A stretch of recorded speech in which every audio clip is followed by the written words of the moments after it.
ओह, ये क्या हो गया? राजस्थान की सरकार ने तो बवाल ही कर दिया भाई। यानी कि सारे राज्यों को एक बार में हिला डाला, संकट खड़ा कर दिया। क्योंकि 2004 में जब अटल बिहारी वाजपेयी जी प्रधानमंत्री बने, तब उन्होंने सरकारी कर्मचारियों के बुढ़ापे की लाठी यानी कि पेंशन योजना को ये कहकर खत्म कर दिया था कि इससे सरकारी खजाने पर बोझ पड़ता है। और उनके इतना कहते ही उस समय की सारी राज्य सरकारों ने तुरंत ही सरकारी कर्मचारियों की पेंशन खत्म कर दी, जैसे कि वो बस इसी निर्णय के इंतजार में हो। बूढ़े कर्मचारियों को बोझ समझने वाले वाजपेयी जी खुद मरते दम तक सारी सरकारी सुविधाओं का उपयोग करते रहे और मजे से पेंशन लेते रहे। वैसे वाजपेयी जी जिस संस्कृति से आते हैं उसमें बूढ़े माँ बाप को भी बोझ समझा जाता है।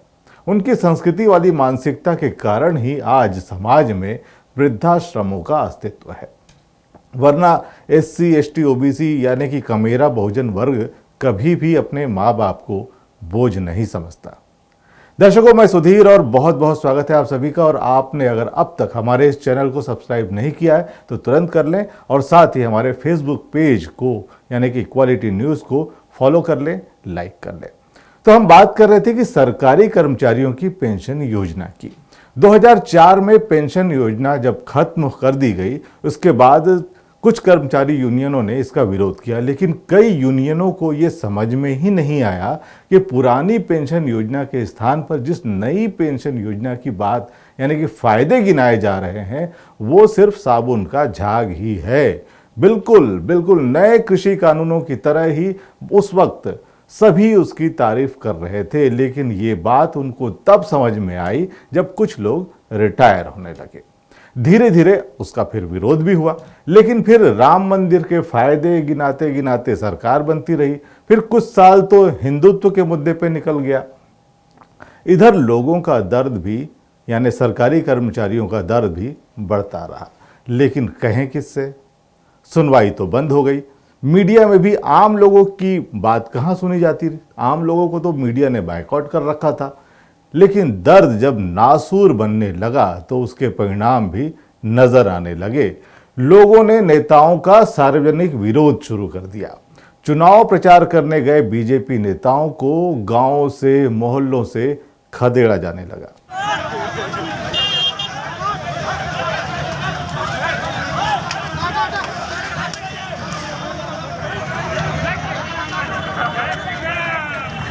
तब योगी जी, मोदी जी ने अपना जो भाषण है वो सांप्रदायिकता में बदल लिया। अगर कब्रिस्तान के प्रति उनकी रुचि नहीं होती तो एक कवाल का बवाल भी वे नहीं कराते। मालूम है ना, जब मुजफ्फरनगर का दंगा हो रहा था, कवाल का बवाल हो रहा था, तब ये दो लड़कों की जोड़ी कहां चली गई थी तब।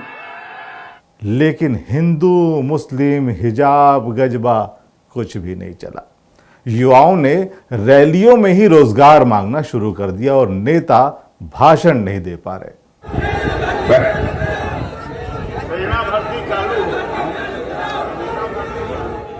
होगी होगी होगी होगी होगी होगी होगी होगी होगी हाँ होगी होगी होगी होगी हो गया, बोल दिए तो शांत हो जाओ। हेलो ए लड़के, होगी बोल दिए तो शांत होगी हो जाओ। होगी होगी प्लीज, होगी बोल दिए चिंता मत बोल करो। दिए बोल दिए चिंता मत करो, चिंता मत करो नौजवानों, तुम लोगों की चिंता हम लोगों की है। ठीक होगी होगी कोरोना के कारण कुछ समस्याएं आ गई थी, होगी चिंता मत करो। अब तो बोलो जोर से। गांव में लोगों ने काम का हिसाब मांगना शुरू कर दिया तो नेता अपनी गलती मानते हुए मंच में ही उठक बैठक लगाने लगे।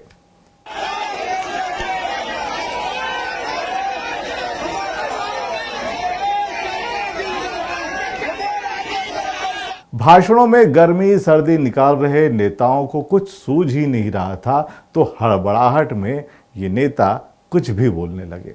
बना दो, 12वीं पास कर जो भी इंटर में एडमिशन लेगा उसको लैपटॉप और स्मार्टफोन देने का काम ये भारतीय जनता पार्टी। मोदी जी 24 घंटा सोते हैं कि देश के गरीबों का कल्याण हो। मोदी जी ने भी गोबर में रोजगार तलाश करने की सलाह दे डाली।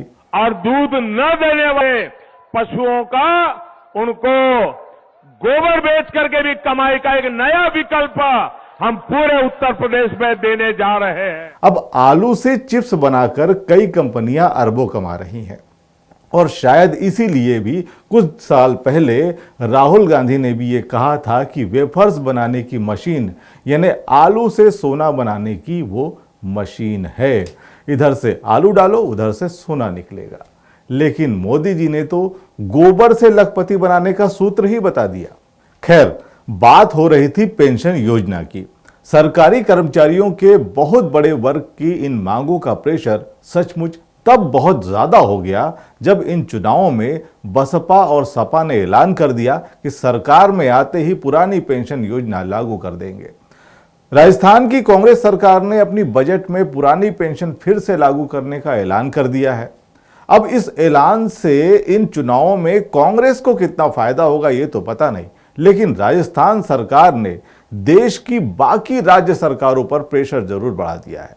अब निश्चित ही अन्य राज्यों के कर्मचारी भी आंदोलनों की राह पकड़ेंगे। आगे और भी मुद्दे हैं, जैसे कि बिना परीक्षा दिए सीधे सुप्रीम कोर्ट के जज बन जाते हैं। उसी तरह सिफारिशों से अयोग्यता की बैकडोर एंट्री को नया नाम दिया गया है लेटरल एंट्री। सवर्ण आरक्षण के 10% ईडब्ल्यूएस कोटे के अलावा लेटरल एंट्री एक ऐसी व्यवस्था है जो सीधे तौर पर सिफारिश पर आधारित है। इससे निजी कंपनियों के लोग सरकारी संस्थाओं में घुसाए जाते हैं और वो घुसकर उन सार्वजनिक संस्थाओं के निजीकरण का रास्ता बनाते हैं। अदालतों में कॉलेजियम की तरह ही लेटरल एंट्री अब तक सिर्फ यूपीएससी में थी, जो अब उत्तर प्रदेश की पीसीएस पदों पर भी लागू होने जा रही है। अब इसके नुकसान कब तक युवाओं के समझ में आएंगे ये तो भविष्य ही बताएगा, लेकिन हम आपको आगाह करते रहेंगे। Thank you.